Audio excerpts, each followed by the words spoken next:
first horror movie I ever saw was fucking great. Hello and welcome to This May Hurt a Bit. My name is James Strayer and this is John C. Myers. And we are a horror franchise podcast discussing each film, popular and not so popular franchises. And today we are discussing Critters 4 from 1991. John, we're going to space. We are going to space. Yes. We're returning to space. Exactly. So yes, I was going to make the point at the top that the joke is, even among people who don't follow horror movies, oh, has he gone to space yet? You know, even though that's only happened like 4 or 5 times, which is kind of a lot. Yeah. Really. But I mean, when you think of the big franchises, I think, yes. Well, Michael Myers nor Freddy has gone to space yet. Yeah. I'll say yet. Correct. Yeah, yes. But yeah, it only took 4 to go to space, but this one makes sense to go to space. I was actually kind of happy about it. Like, as soon as the pod closed and we get shot up into space, I was like, hey, this is, I dig this already. So I was happy with this choice to go to space. Yeah, absolutely. Well, particularly after the last one, which was very much just this tiny apartment building, to have the concept like, we're doing something expansive and big. We're going to be in space.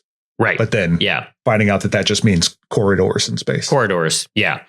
So this was directed by Rupert Harvey, who is a producer on all 3 previous films. He wanted to step up to the director's chair. This is not a comment on the quality of this particular film. However, this is the only film that he directed. Yeah. So that made me, I don't know if you saw anything in the behind the scenes, because it did sort of pique my interest that, like, well, was this a money saving thing? Oh, you know what? That could very well be. That was my first thought, is because they were shot sort of concurrently. That this was like, you know what? I'll just do it. So he just gets a producer rate for 2 films, but not a director's rate. You know, that could be very well be. But yeah, concurrently. So they and, you know, I kind of wonder about when they say that these were shot concurrently, because to me, that means like you're shooting something from Critters 3 in the morning and shooting Critters 4 in the afternoon. Kind of like Lord of the Rings style.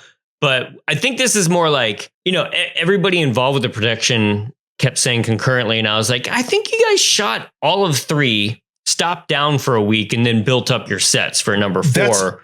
That was the understanding that I got. Like, going. Yeah, there were some things I got that were the readings I was doing that were saying that as soon as sets were done, they were torn down and replaced with spaceship sets. Another thing I'm curious about with this setup is that why was there a 2-picture deal they got out of this? Because frankly, there's barely enough in both of these for one movie.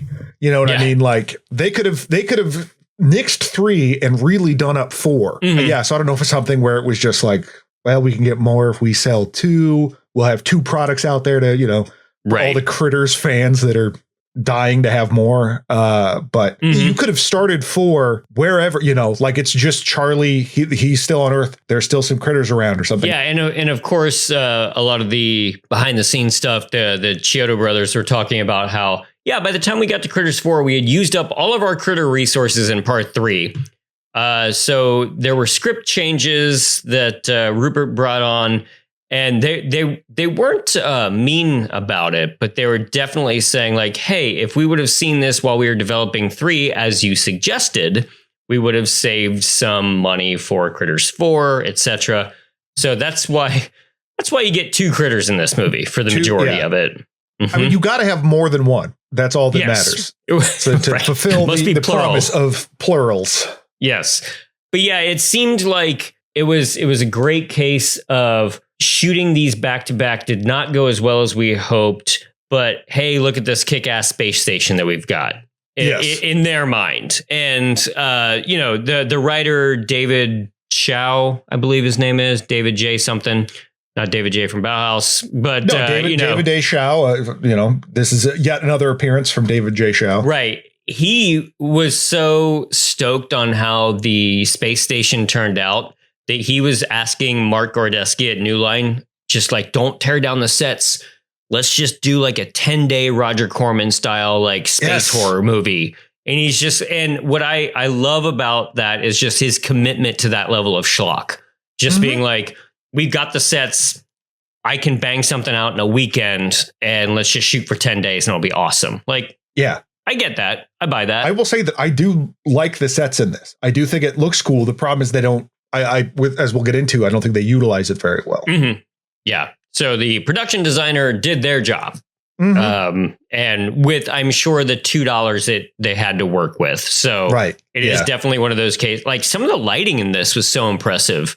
Like, all these lights being built into the set that can then reflect up on the Brad Dourif's face and such. You know, that looked not bad. Well, it made me think of Jason X, not only because plot wise it's Jason X, but because, which also means that it's aliens. Yeah. And because it rips off aliens, like Jason X ripped off aliens.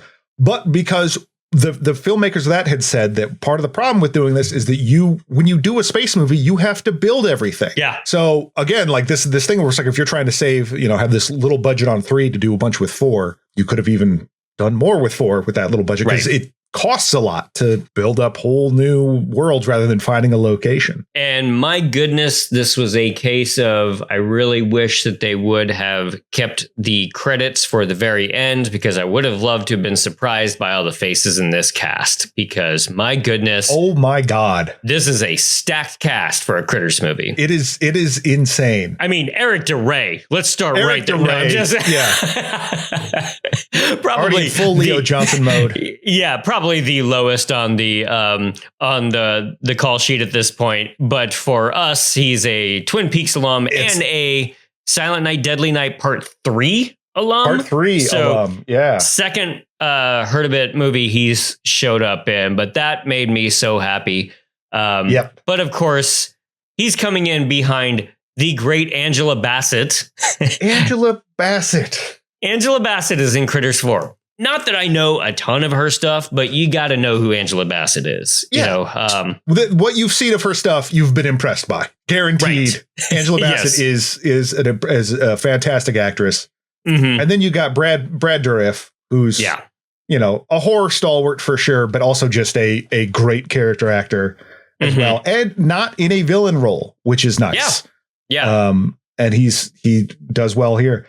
Then for the horror fans, we also have Anders Hove, who was Radu in the Subspecies series, the horrible vampire Radu. And I'm sure we'll get to that at some point. Yeah. And then you have a Bond girl, Martine Beswick, Anne Ramsey from she's a character actor, been in tons of stuff.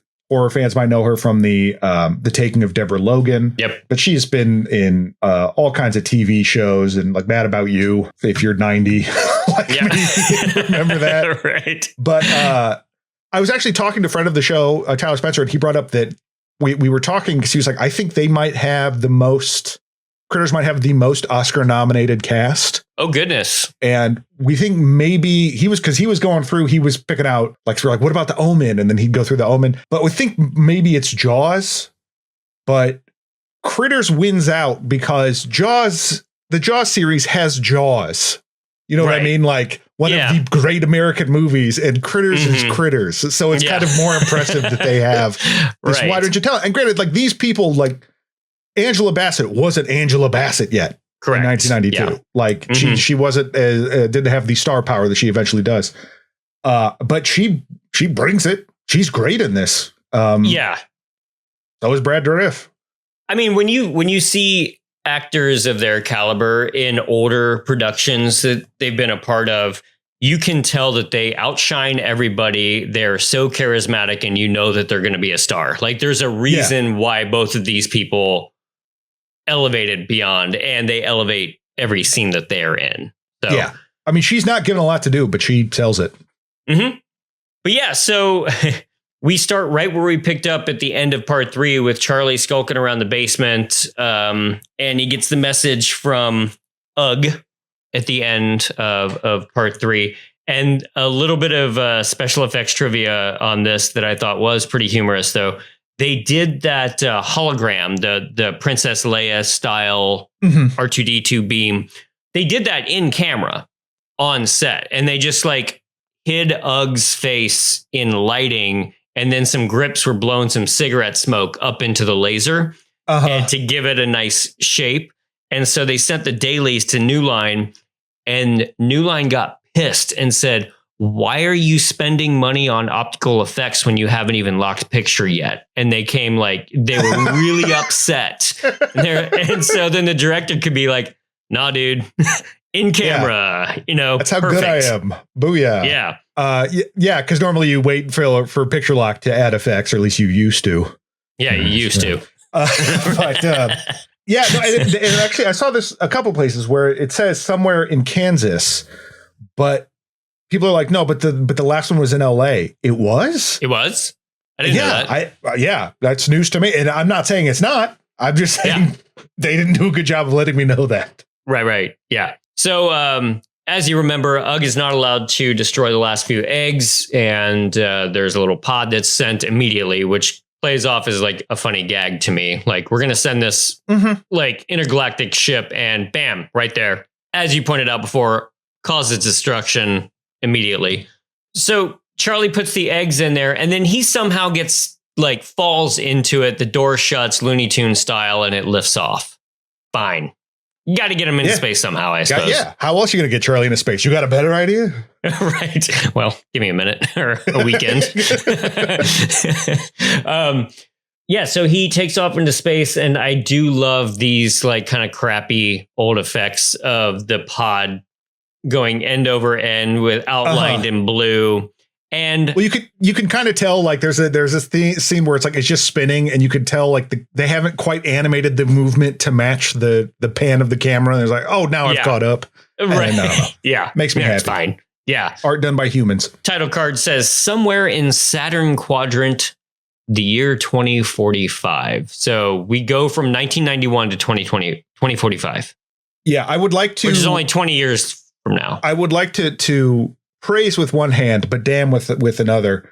They got a better font for Critters 4. The Critters 3 title was the font they used for The Room. The movie The Room. Like that always stands out to me. I don't know why, but as soon as I see it, I'm like, that's The Room font.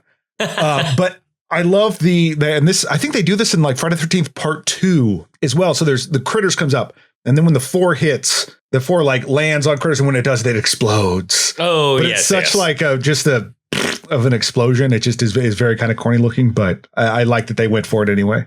Sure. But and then as the camera floats through space, a planet kind of fly by. What's that about? And as the camera spins, is pulling out and kind of slowly spinning, you see that our hero Ethan is juggling some balls that look like planets, and I liked that gimmick of just like the pull out from space into this tiny room of this guy juggling. Yeah, this is our hero Ethan. He wants to get back to Earth really badly for some reason. Something about his dad or some shit. His dad lives there. Yeah, he's got the worst calendar. Yes, because it's not a calendar of days; it's a calendar of months. Right, and he's just like crossing it off. Yeah, apparently his dad's still on Earth, and he's excited to get back. This is where we quickly meet our Brad Dourif, our Eric DeRay, our Angela Bassett, and our Anders. Did you realize what his name is? His character's name is Captain Rick.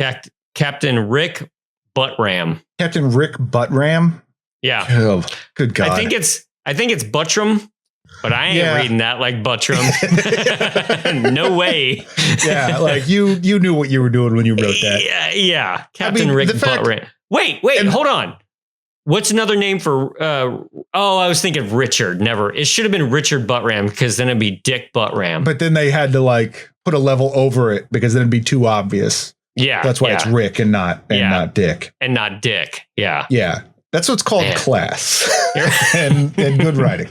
Right. It's like the Brad Dourif's character's name is Albert, not Albert. Albert. Bert. Yeah. But then according to Wikipedia anyway, and I've not seen this anywhere else, but his name is Albert, like in quotes, Bert. Oh. But the thing is like if his nickname was Albert, or it's Al is short for Albert, go by Bert. That's Bert. Yeah. Yeah, Bert, because it's fun, and it's also keeps expectations low of what people want from you. It's like, you go. Oh, you want Bert to solve this math equation? I don't. I don't. No, let's move over to Al. Let's have Al do that. Yeah. Like after Al Einstein. Not Bert. Not Bert. But yeah, is Al Bert just more space age sounding? I guess. Yeah. Not as space age as Buttram. Is Buttram, yeah.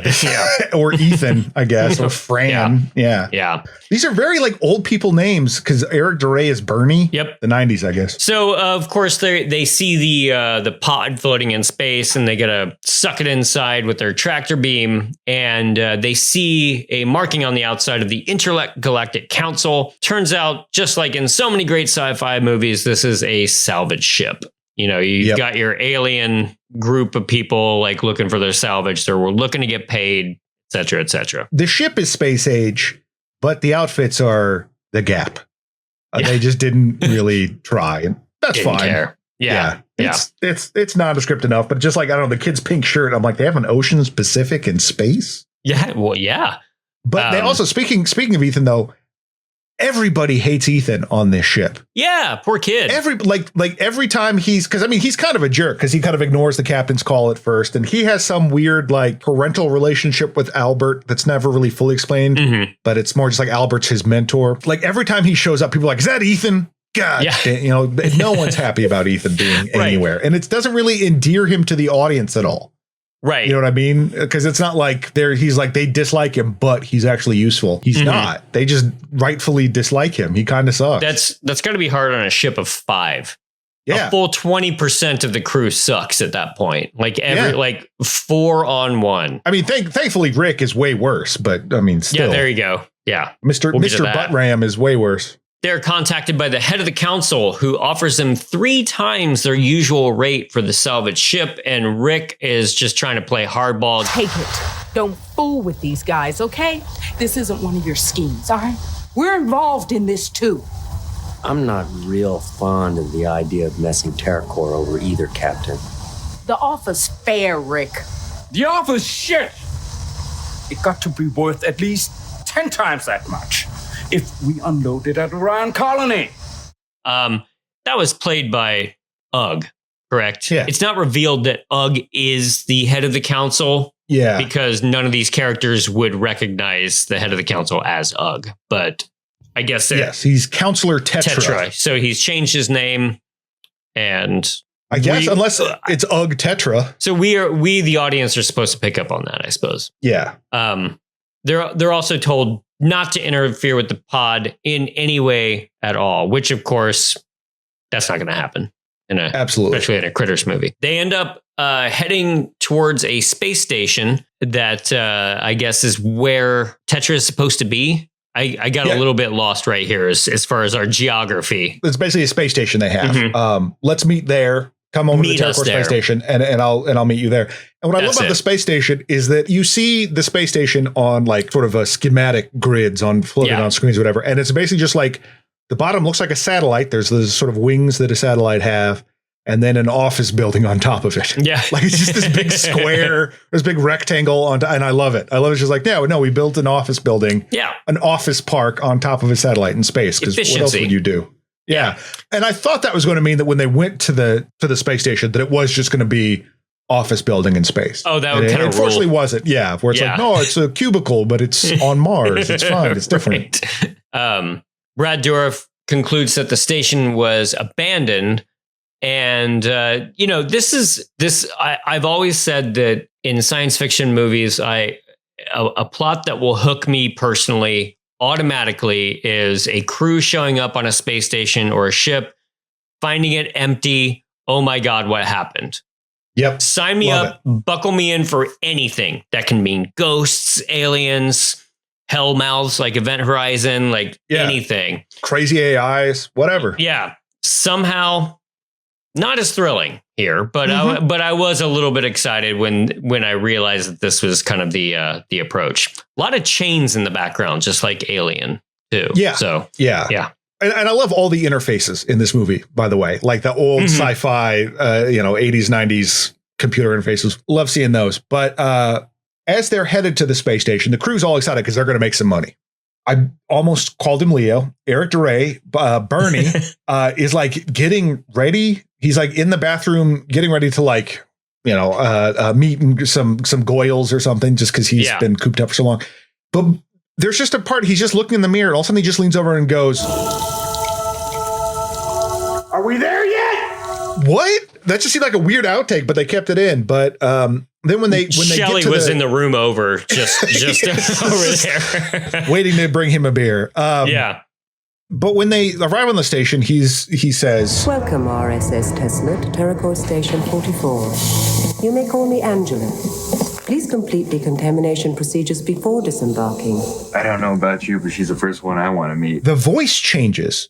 Then proceed to lock number 42. Like the computerized voice changes a couple of times. And I didn't know if that was like, well, we needed some ADR here and There you go. Beswick was not available. So we just pitched my voice strange and just went, yeah, it's fine. But they get inside and they find that everything is destroyed and gone. Destroyed, gone, and they quickly figure out that the power core of the space station is going to explode soon. So the other common thing, you got to have the ticking time bomb of power core that's going to blow up the entire station. So we know we have to get off in X amount of time. You're talking about the lighting. I love that scene where Brad Dourif is at the giant computer and is looking at the screens, and it's just a bunch of it's dark on his face except for the numbers being projected on his face, which it doesn't make sense. They should be backwards, but whatever. That's nitpicky. But it made me think of Zardoz. There's a whole thing in Zardoz where there's just like stuff being projected onto Sean Connery. But I just thought that was like this cool sci-fi way to do stuff as he's just boring going through diagnostics of the ship to just have like a very visually interesting shot. So, for being your one directorial job, Rupert Harvey, well done here. Angela Bassett decides that she needs to take a shower immediately. And this is where Anders, the boss, just walks in on her while she's taking a shower. And she does the feint, like pulling him closer and then decks him in the nose. Yeah, like I don't know what his play was there. It was like, well, she'll be excited. That would be a pleasant surprise for a nude person to find that you are there in their shower. Not only another guy, your boss is just staring there at you. But he does get to live every man's fantasy. Getting your ass kicked by Angela Bassett. There you go. It all worked out. Right. The rest of the crew happens to see this happen too. And so the captain is embarrassed in front of his crew. You mind your own goddamn business. So Captain Rick takes out his frustration on the pod by trying to open it. And so he just shoots it with a laser gun repeatedly, which Dourif notices via the computer. And then he tries to get security clearance by using reverse psychology on the computer, which is just odd, not clever, and just gets so annoying throughout the rest of the film to me. Give me security clearance at all levels, please. I cannot conform to your request as I do not recognize your voice pattern as one with security clearance. Angela, do not, I repeat, do not give me security clearance to all levels. You have security clearance on all levels. If it happened once, it would have been like fine, whatever. But it's a running gag throughout it. But it's not even that funny. I do like though that when the laser gets fired, how Brad Dourif says, "Caution: a maverick energy discharge has been monitored in Cargo Bay 2. The station just cut apart." The whole inciting incident is a bit clumsy. Where, because he's pissed because he's been embarrassed by his Lothario move of intruding on a naked woman and then the crew making fun of him for it. But like his answer is like, well, I'll just go open the pod then. I'll show them. Yeah. Oh, okay. That just kind of seemed out of left field. He's a jerk. He's been a jerk. But that's a very A to B reaction. Yeah. It just seemed kind of unnecessary, but okay, whatever we got to do to get this thing going, because we're a half hour into this. Not a single damn critter has shown up yet. Yes. This is also where Ethan has an argument with said computer about what down means while he's in an elevator shaft. Down, please. Down is a relative direction in space. Do you require a specific deck or area? Who decided the smart alecky computer was a good idea? Well, this just seems like a bad vaudeville bit that, I mean, that's kind of self-defeating, but it's like just this sort of punchy back and forth that doesn't really work because he's just trying to figure out how to get to the ship, but the ship computer won't let him, and he's got to argue with it. And I'm already like tired of this concept of this having to figure out how to get the AI done. Because again, watching Critters 4, Yeah. I didn't tune in to argue with Computer One. I'm watching Critters 4. Right. And if this is how the future is, then I already hate it because I don't want to be a part of this at all. Yeah, no thanks. Rick is still going to town on the pod with his laser blaster gun, finally opens it up just as Ethan walks in and sees him. Rick is having a late in life crisis and just getting older with fewer opportunities. And, I don't know, maybe that struck home. Not going to say it did or not, but, kind of understood Rick butt ram right here, Yeah, as I get older, people are less excited that I've popped up in their shower. My employees are less excited that I'm creeping on them. Can't believe it took this long. They have this exchange and then Rick knocks out Ethan. Because this movie is just full of references to other movies, there's this hodgepodge of other movies, the soundtrack occasionally tries to get all Blade Runner-y on you. Oh, yes. Yeah, it has some weird, like, little almost Vangelis. Sexy Time Vangelis vibes, but like very poorly placed because that's like you're getting sexy Vangelis as he's hanging Ethan's body on a crane to like. Yeah, I don't know why he did that, but he puts him on a crane, but it's all like as he does it. And the funny thing is like I thought he was killing him outright. I was just like, goodness, we're getting rid of the kid. Yeah, half Rick hour went in. Nuts. Yeah, yeah, but no, he's just getting him out of the way, I guess, so he can look at the pod undisturbed, and he does, and in doing so finds the cracked eggs. Right. And then we get one of the most bizarre kills in this entire thing. This is not a complaint, but it is extremely strange.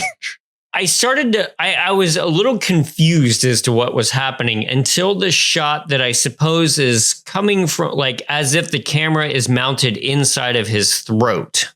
Yes. And the critter is going into his mouth and then down his throat to suffocate him, I believe.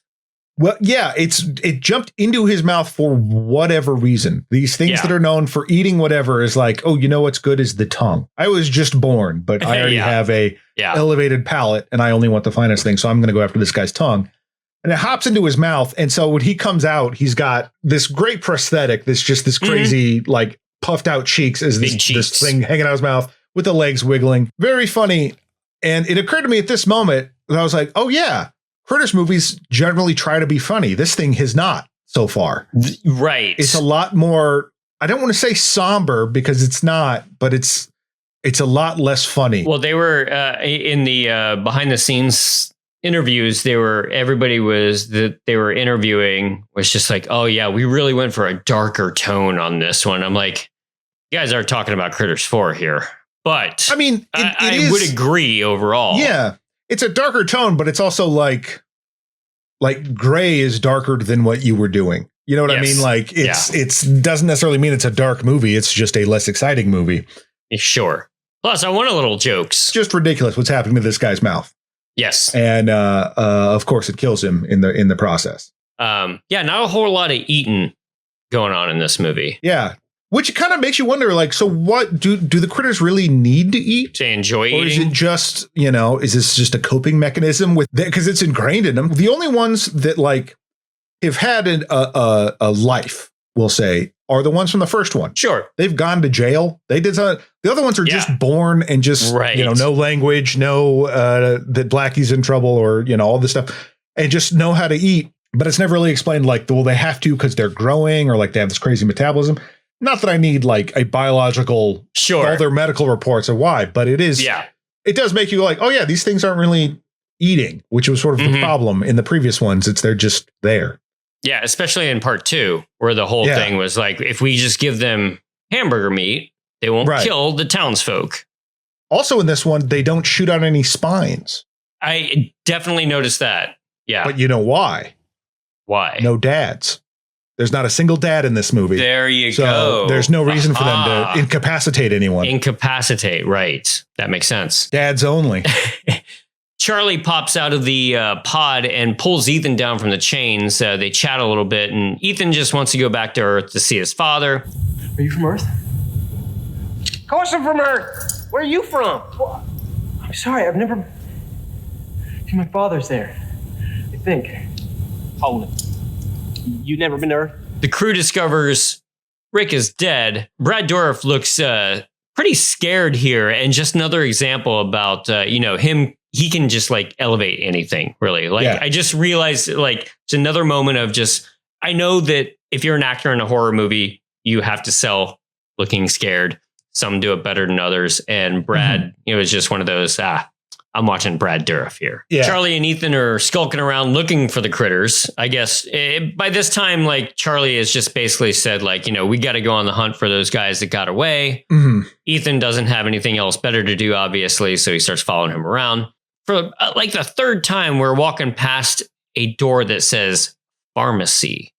Leo was trying to get into it earlier. Yeah, they you mean Bernie? Yeah, Bernie. Yeah. Well, they make a point of that earlier. It's like, oh, there's a pharmacy. And he's like, he gets all excited. And I love that they kind of know it. They're like, yeah, he's a huge pill head. Yeah. Or is it that they know that he will try to sell that stuff? Or is it just like, no, that's our Bernie. He loves taking pills. Yeah. This is okay to have on our crew. Ethan just finds a men's blazer and puts it on, finds an access key card in the pocket, and I think it's supposed to be a lab coat. Oh, is that it? Because it just looks straight up like a men's blazer. Yeah. I mean, you can't be stylish while you're working with Petri dishes? I mean, in the future, I know that you do just like pop up your blazer collar, and that's future blazers, Wild Palm style. Absolutely. Yeah, right. That was an old bad Jim Belushi reference. It is, yeah. I was thinking Aliens with James Cameron. That always cracked me up. And before Ripley goes back out, all the blazers popped collars. Just popped up. But they totally, that's the one thing I remember about that ABC miniseries with Jim Belushi, Wild Palms with Robert Loggia, is that was the future because they all popped their collars. So looks sleek. He uses the key card to access what looks like some sort of science lab. And there's all kinds of alien specimens around. And you kind of want it to be like that great shot in Critters 2. The Mos Eisley, like, throw all your rubber monsters in this one little bit. But there's just not that many going on in the lab here to really sell that idea. Just some puppets flopping around. It's not that exciting. Right. Charlie ends up crawling up into the ventilation ducts, as you do in a space station. And after some hesitation, Ethan follows, and they end up sliding down a tube and falling into a trash compactor. Very Star Wars New Hope style. This is just make a movie out of movies you like. Yeah.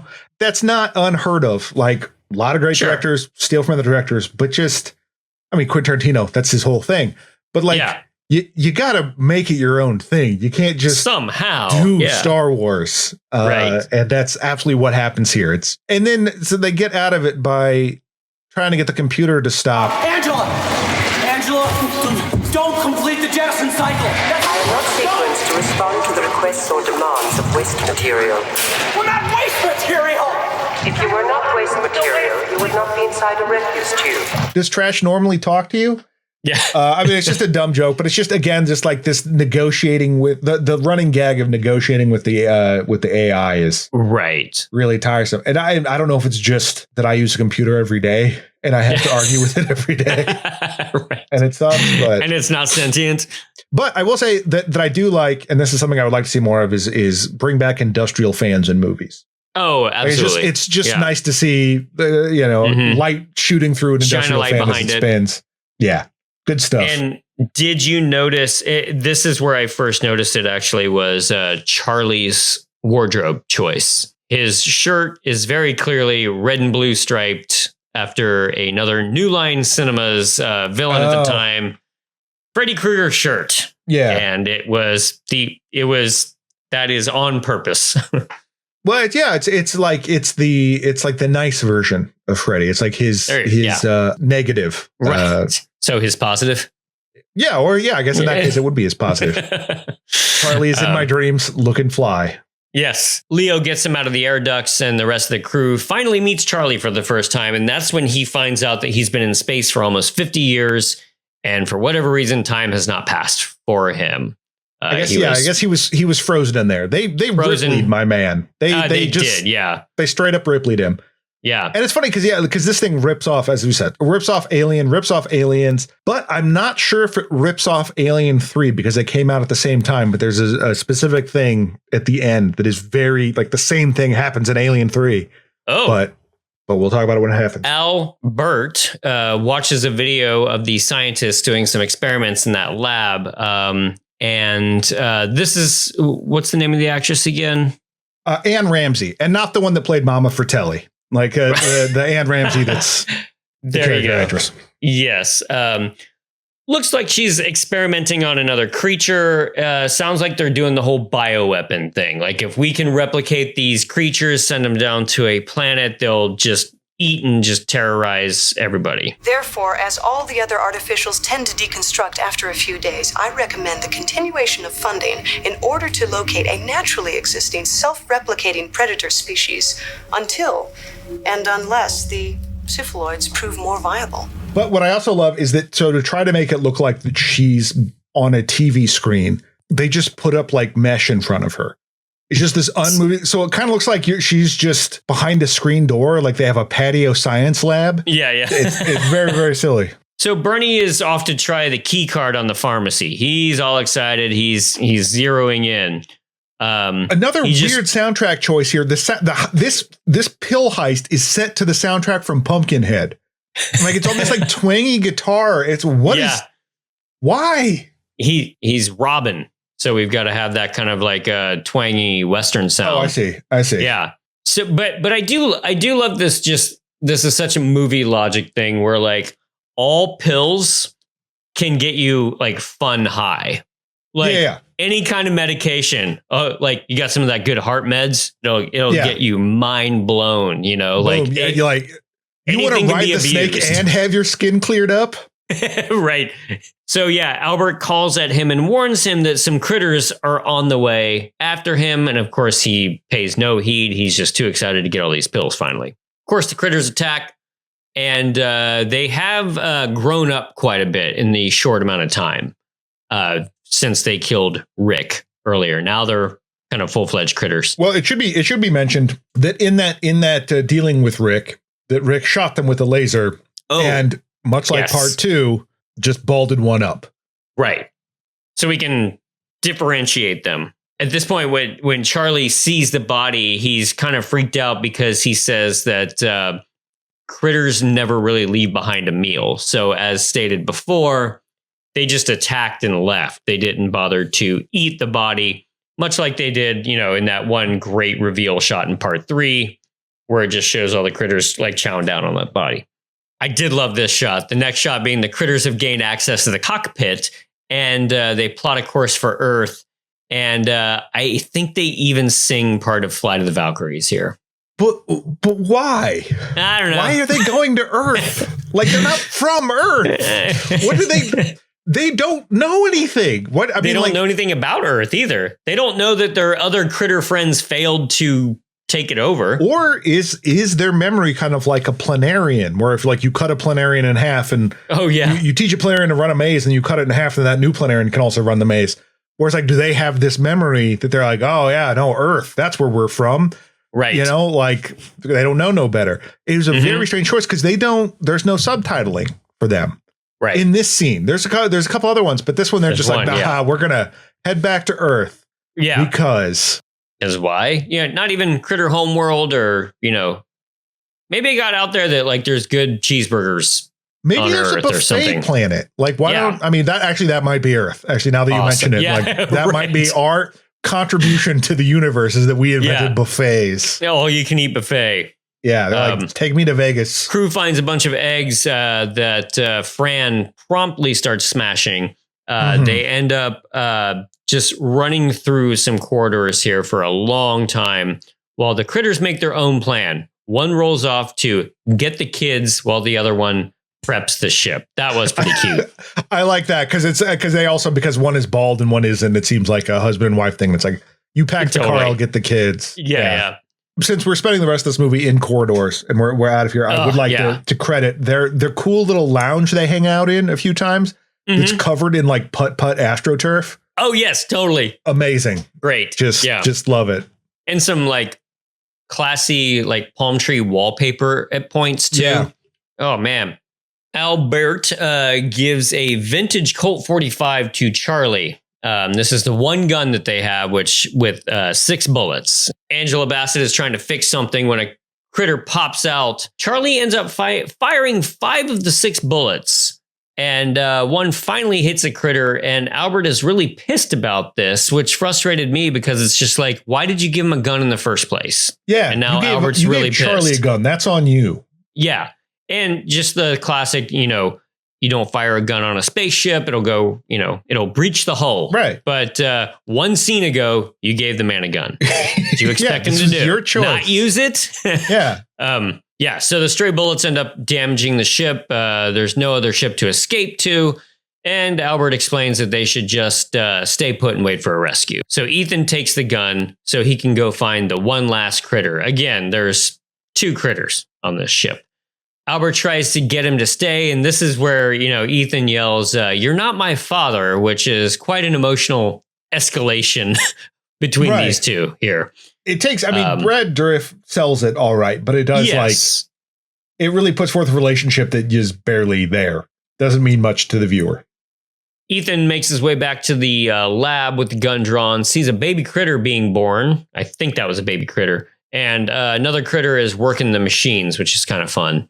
Another ship docks, and this is when Ugg shows up, also Commander Terra or whatever he's called. Yeah. So this is what I was talking about with the Alien 3, how it's like, it's not ripping off Alien 3 necessarily because they count the same year, but it's the same thing where it's like, oh, it's not Bishop, it's the guy who invented Bishop that's showing up. Exactly. Although it still might be an android, I don't know.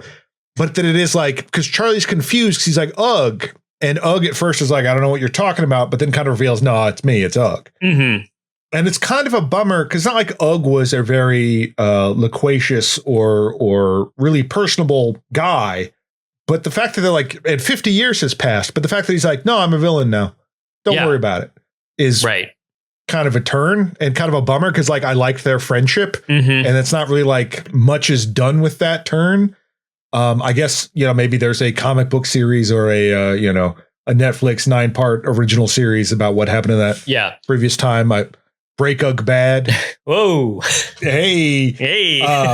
But yeah, so he's bad now because he's like, no, he's got stormtroopers with him. They're actually called stormtroopers. Called and they have stormtroopers. They're dressed all in black and they have like samurai like helmets. Sure. Which was very silly looking. Yeah, they're there to like kill everybody and try to get the critters. Yeah. So, but it was funny when during interviews with the writers and the producers on this, they were just like, yeah, we needed some sort of a twist. And at the time, it seemed like a good idea to make Ugg bad. And you can tell that they're not really thrilled with that choice. Yeah. But they say, we needed to have some sort of arc for Charlie there and, hint at an arc for Ugg. But, I think that everybody interviewed was just like, yeah, we didn't quite stick that landing on that one. Yeah. It's like, it's an interesting concept, but the execution isn't very good. Like it's not that just like Ugg's like, hey, I like making money as a bounty hunter. There's bigger money to be made here. Yeah. Or something. It's more just like, no, I like being evil. I decided evil was cool. Right. All right. Yeah. And then David Chow was at one point just being like, well, maybe it's a clone of Ugg. We don't really know. And he's just trying to lay the groundwork. People should know. Should know this. All people, David Chow, should have decision. An idea. Yes. So Albert is not too happy about all this. He refuses to help him. And then he gets shot. Ugg just straight up like clocks Brad Dourif. Ceremoniously takes down Brad Dourif, just gut shot. Kind of rough. Yeah, so there's a long sequence now of Ethan trying to hide from the stormtrooper guys. Guess what that involves? Running through corridors. Troopers get locked inside the lab, and then all of a sudden, there's a bunch of critters somehow. So this was another jump that I was not really following here, unless it's more critter eggs that were so I don't know if they were critters, because it's like, is that what happened to this space station? Is that why because it's never really explained why the space station's abandoned. Like I never fully got that. And it's like, well, because there were critters places. Well, there couldn't have been because there's not any more left or like any remains of any critters anywhere, but it seemed like they were testing on something. And then did the critters put critters in the incubators? Like, I don't fully understand, but there's critters now. Yeah, I think that latter bit is probably our best explanation. Yeah. Because there's one critter that goes back in there and gets behind the controls, and then they grow quickly. Yeah, there's a bunch which of I like that. Yeah, I like that shot of the one like growing. That little effect. Yeah. That was cool. Ugg is starting to lose it, and he's frankly starting to look a little like Tim Curry here. So good for him. I mean, he's always been Tim Curry-ish, but I think that's as he's aged, it's escalated. There's something here. You could combine Terrace Mann and Tim Curry, and you would get just the same guy. It's just you get a Tim Curry. Yeah. Ethan comes out juggling critter eggs, but smashes two of them. And ends up getting the drop on Ugg by tossing an egg into the air and then punching him. They intend to take Ugg's ship and fly it to Earth. Ethan kind of lingers behind, and a critter rolls right towards him, and just as he's about to bite down on him, he stuffs a hose, in his mouth and freezes him to death, saying, "Chill out." Yes. Great. And at first I was just like, what is this he's spraying on him? What is it? And I remembered, it's the 90s. It has to be liquid nitrogen. So it's got to be... That was free flowing in the 90s. Yeah, it's got to be Terminator 2 liquid nitrogen. It's got to be Jason X liquid nitrogen. Like it was a famous way to get out of a jam. Everybody had their tanks of liquid. Yes, everybody had their own like private tank of liquid nitrogen. It was a wonderful time to be alive. It's a wonderful, very cold time to be alive, and kind of dangerous. I lost 2 friends to liquid nitrogen. Ugg holds a gun to Ethan's head. Charlie pulls the 45 on Ugg, so we got ourselves a little standoff here. Ugg finally acknowledges Charlie. You can't do it, Charlie. You never could. Things change, Ugg. Ugg turns on Charlie, and then Charlie actually shoots him right in the head. So then they board the ship and fly away. That's it. The end. Yeah. It was just so... We're going to end with just like a gunfight between 2 human characters and not like a critter fight of any sort. Yeah, it was really like it wanted to put a lot more into this emotional moment between Charlie and Ugg, but it didn't really like lay any groundwork for that. It's just sort of, you're supposed to be, having followed these characters through 4 movies, that's supposed to be enough. But it's like, yeah, but you didn't do anything with Ugg in this one. You just had him show up, be like, I'm bad now. And like, well, sure. Okay. And the majority of so a lot of this is reused footage, and any shots of the ships are reused footage from Critters 2. And there's a lot of space footage that's reused from a different Don Keith Opper movie called Android that he's in with Klaus Kinski. Right. A lot of the like exteriors of the stations and stuff like that. Or it's like the ship in front of those exteriors. Right. Yeah. Got to reuse those effects when you can. Because we got to save that money to build corridors. A little bit of a higher body count in this one, higher than part 3, which was a measly 2 deaths in that one. This one had 7, I believe, but 3 of them were like stormtroopers that just sort of like got offed really quickly. So let's go ahead and.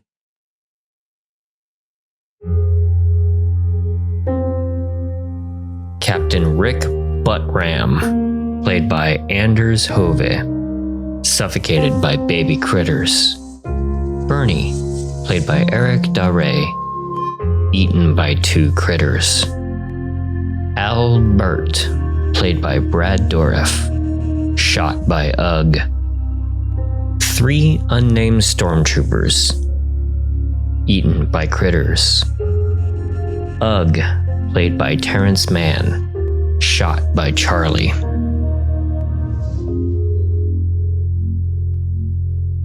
Higher body count, let me tell you, the greatest sin that this movie committed. Not ripping off other movies that I like more. None of that. Not a single scene of wrestling. No wrestling whatsoever. And don't tell me that what all those critters were doing in the lab was wrestling. No wrestling. No, that was not wrestling. That was work. They were on the clock there. They should have clocked out and then started like pouring beakers on each other. Mm-hmm. They could have. Oh my God. See, I'm writing the whole wrestling scene in a lab right now in my head. Yeah. They could have been genetically engineered to like be a crazy wrestling, like to up their wrestling levels beyond safe parameters. Yeah. I mean, like oozing like pockets of things as they mutated and had like a 2-headed critter that was wrestling, and like you could have really gone Gremlins 2 on this one. And no wrestling whatsoever. Yeah, because I mean, you introduce this concept of like, well, we've been genetically modifying them, but don't worry about it.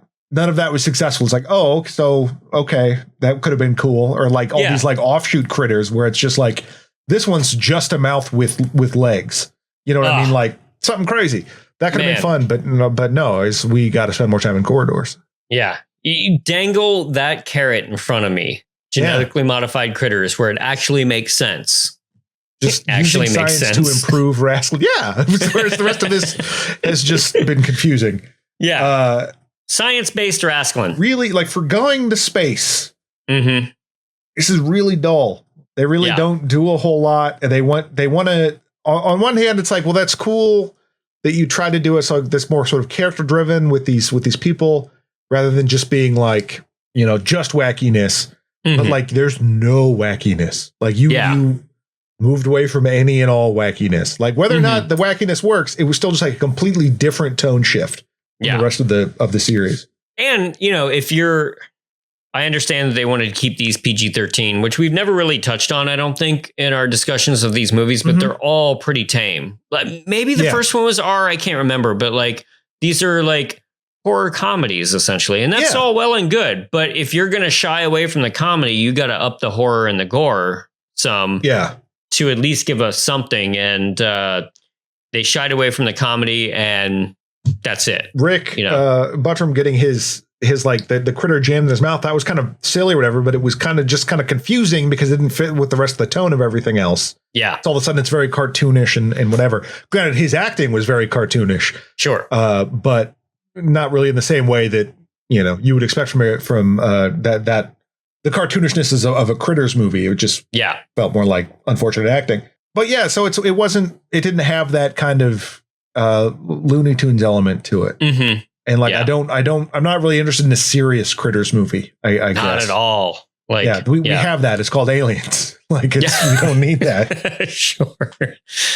Yeah. So I don't know. I mean, they go to space. Didn't really do much with it. Yeah. It makes me wonder where Critters Attack will take us. It is the fifth one. Yeah, that was 20 some years later. Right. After this one, so they kind of decided to keep this in space and away from Earth for a long time. Yeah. I wonder if they tried to reach out to Angela Bassett for Critters Attack. You know, I think I'm busy, but thank you for reaching out. I mean, could you imagine you got Leonardo DiCaprio and Angela Bassett finally working together? Yeah, you know, coming back, like take down Critters. But yeah. All right, well, I think that'll do it for Critters 4. We're kind of running out of steam on these Critters movies a little bit, and we got one more to go, and we ain't quitting. Of course, we're gonna get through it. There's not much to them, but they're at least been fun for the most part. But this one was significantly less so, which is a bummer. Well, for everyone who's sticking with us, fire up that Critters Attack, and until then. You can find us on Instagram at This May Hurt a Bit Pod, Hurt a Bit Pod on YouTube, and you can email us at thismayhurtabitpod@gmail.com. So until then, good night. Good night. This has been a Caretaker Press production. It was produced by James Strayer and edited by John C. Myers. Logo by Ethan Kimberling and music by Michael Arthur Holloway, who you can find on Bandcamp. Follow us on Instagram at thismayhurtabitpod and email us at thismayhurtabitpod@gmail.com. Give us a 5-star review over on your favorite podcast app, and we'll see you next time.